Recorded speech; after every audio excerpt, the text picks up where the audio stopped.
So let's review on page 78. We want to capitalize the beginning of the sentence. Those are the red letters.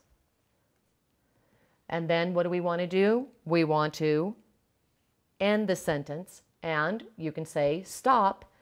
That's like a red light. And what is our red light to say it's the end of a sentence? A period. So that's our period.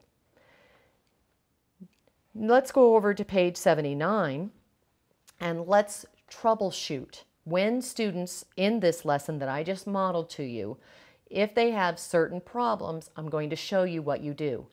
You may have, like I said, 16 kids at this table. If one child has a problem, you want to stop the whole group, and then you're going to say, boys and girls, I want to show you something up on my board. And then you go up to your board, your page, and you make the error. And then you're going to fix whatever error it is that you found on one of the students' pages or several students' pages. So that way you're teaching the whole group something, then they go back, and if they need to fix it, they fix it on their page, and then you move on. Let me show you what I mean. What if a student, this is our troubleshooting now during the lesson. What if a student needs to learn to snuggle letters together? So they were writing the word the, and when they wrote the, all the letters were far away from each other. Then I go up to my board and I say, boys and girls, everyone stop. Watch me. And then I would go up to my board here, and instead of writing out the this way, I would actually write it out with the letters far away from each other. So here I am on the board and I write the word the with the letters far away. And then I say, you know what? I want to do something here. Here's the word the. I'm going to take Sarah's name. Can we use your name, Sarah? Let's all go, ooh, Sarah. Ooh, Sarah. So I just choose a student's name at the table. Watch this. Here's Sarah's name. Now here's Sarah's name. Sarah, how am I supposed to write your name? The top way or the bottom way? The top way. That's right. Well, you know what? I'm going to erase the top one. And then I'm going to go back to this bottom one. And we're going to make your name come alive. Everyone say, come alive. Come alive! Now I act like I'm Sarah's name. And I go, hey, this is my name, Sarah. And all the letters in my name, we're like a family. We're supposed to be snuggled together, not far away. Get back here right now. And then I have all the kids in the group go, snuggle it up, snuggle it up. So then I take the letters of her name and then I snuggle them up. And I go, that's right, boys and girls. Let me move this up here. That's right, boys and girls. Here's Sarah's name. All the letters are snuggled because they're a family. They belong together. It's like they live in the same house together. Now let's look at the word the. Does the want all its letters far away, or do they need to be snuggled up? Snuggled up. Now you go back and you make sure your letters are snuggled up. So then they all write the, and I'm walking around and helping kids. Then we come back and then I write the word the on my board correctly. No longer with the letters far away. Let's go back and let's look at spacing between words. What if the students were writing the, let's say they still had that lowercase. It doesn't matter because you can teach that afterwards about the capital at first. And then they had rat and they put the R here. And I'm not saying every student is doing this. Even if just one student does it, I stop the whole group. And I go, boys and girls, I'm going to show you something else about writing. Watch me. And again, I would go up to my board and I would write the R next to the. And then I would use someone else's name. Juan. Watch this. Let's all say, ooh, Juan. Ready? Ooh, Juan. I'm going to use Juan's name to show you this.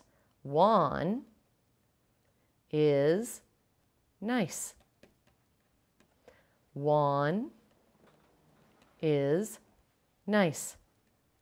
Juan, which way am I supposed to write Juan is nice? The top way or the bottom way? And it doesn't matter which one he chooses. I'm going to always erase this top one. And I'm going to say, you know what? Let's go back.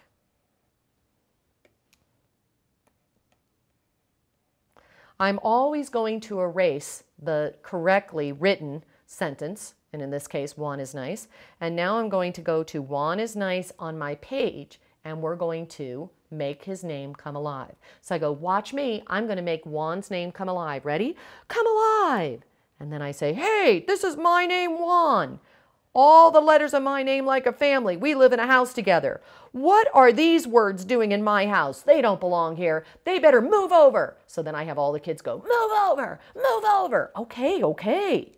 So Is needs to move over. Is can't be in Juan's house, so he moves next door. Now, Juan is Nice. Can Nice be in Is's house? No. Nice has to move over, but look what Nice does. He moves way down here. Look what Is says. Hey, you're my next door neighbor. You're supposed to move next door, not down the street. Sorry. Then sometimes I do this. I make him go up real high. And I put him up high. And Is goes, hey, we live on a street. You're supposed to be down here on our street. Your house can't fly in the air. Okay, says Nice. So we erase it, and I put Nice next door. That visual of it just being next door really helps them to space the words correctly. So now we go back, and I'll go back to where I had the letter R next to the. And then what I do is I say, here's the word the. Can Rat be in the's house? No.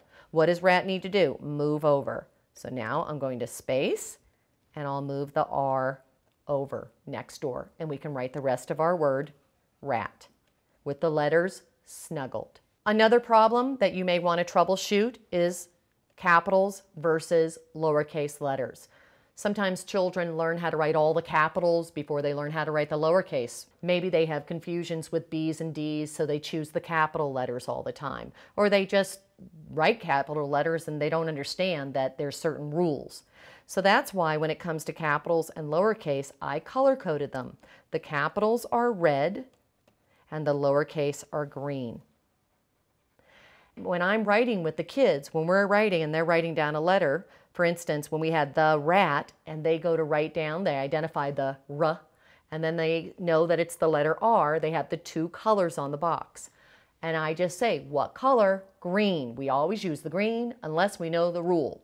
So green is going to be our lowercase and red is our uppercase or capital. And then when do we use the red? When we start the sentence, at the beginning of the sentence, the first letter, capital. And that's our red letter. When I started color coding the letters and just referring to which one, red or green, green, green, it was so much easier for the kids to learn how to write the correct uppercase or lowercase letter than if I started saying uppercase and what the rule was in lowercase. It just was so much easier for them to get that rule down. The last one is one-to-one. I'm going to model this to you. When we had our lesson where I said, go back to the beginning of the sentence. So I'm going to show you here on page 79. Go back and put your pencil on the star. That's the beginning of the sentence. Say your sentence. The rat got wet. When I have kids hop, they need to touch each word. So notice I'm touching the word the. Then I go to rat, got wet. That's touching words one-to-one. You're touching the word as you read it. What if you have kids who don't get that? So they go like this, the rat got wet, or the rat got wet, and they're all over the place. Then what I do is this. Again, I watch the whole group. They say their sentence. They're tapping each word. As they're tapping and reading, I'm watching to see, do they have one-to-one? If they don't, or if even just one student doesn't, I stop the whole lesson and I go, eyes up here. Boys and girls, watch me. Here is Jacob. Jacob, here's your name. So I choose a student's name in the class, in our small group. And I go, watch what happens when I point to your name, Jacob. When I point to it, I better read the word Jacob. Jacob. Now watch what happens if I read the word wrong. Hot dog. Watch what Jacob's name does. Hey, when you point to my name, you better say Jacob, not hot dog. That says Jacob. Who do you think you are? Wow, sorry, Jacob. I didn't know that when I point to a word, I better be reading it correctly or that word gets mad. So when I go up to my words on my page, I better be reading them correctly. Watch. The rat got wet. If I'm going to model this to you, let me erase these words.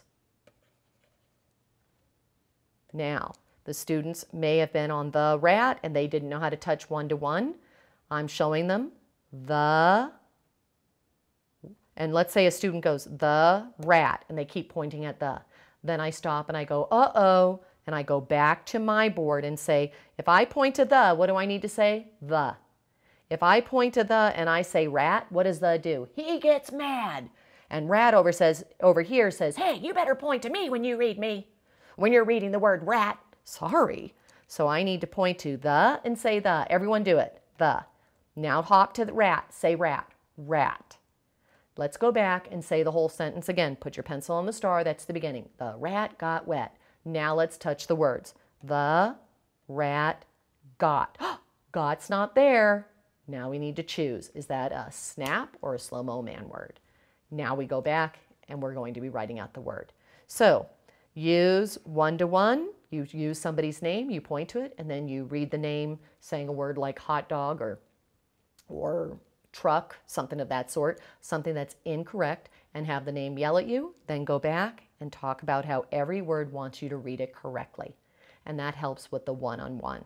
We've walked through the steps at the emergent level so that children can learn those explicit, direct instruction steps of how to write a sentence. You are giving them the metacognitive steps so that they teach their brain what they're supposed to do in order to write those words down. The problem is that students become really dependent on are standing there and telling them what to do. So we need to gradually release these steps so that they start to master them on their own. This is what I usually do. If we're on page 79, what I'll do is, and I've erased these pages so that you could see, as I'm working with the students and they're writing another sentence down on another lesson, on another day, and again, this would be after they've had many direct instructions with me. We've written maybe 6, 7 sentences. I now will say, boys and girls, you're going to start learning how to use these steps on your own. So let's say our sentence was, the cat ran in the house, something like that. So we're going to write down the first word. So they would write down their first word, the, and maybe they know how to capitalize it. So they would write it down. I would put a star underneath. And then I'm going to say to them, no longer am I going to tell you what to do. I'm just going to point up here. Look how I'm going to highlight this box. You need to do that on your own. So after they write the cat, I'm going to point up here on my box, and they need to all go back and put the pencil on the star. I no longer will say it. I'll just point to the cue. Then after they put their pencil on the star, then I'll go back and say your sentence. I again will do the metacognitive steps. Once all the students are able to write a word, go back, put the pencil on the star, then I tell them, and now I need to gradually release the next step, boys and girls, not only are you going to put your pencil on the star, you are now expected to say the sentence on your own. I'll just point to the box to remind you you need to do that.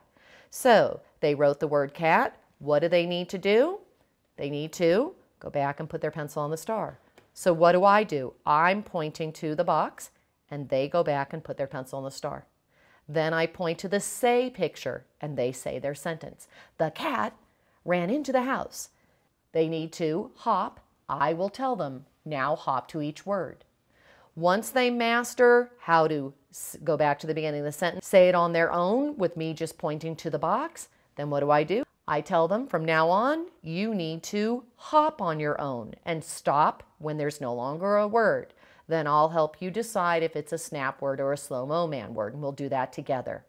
And again, once they've mastered how to go to the beginning, say the word hop, then I tell them, now you need to decide, is it a snap word or a slow-mo man word? And I'll help you with the letters if you need help, or help you with finding that word if you're having a tough time, but you need to try to do that on your own.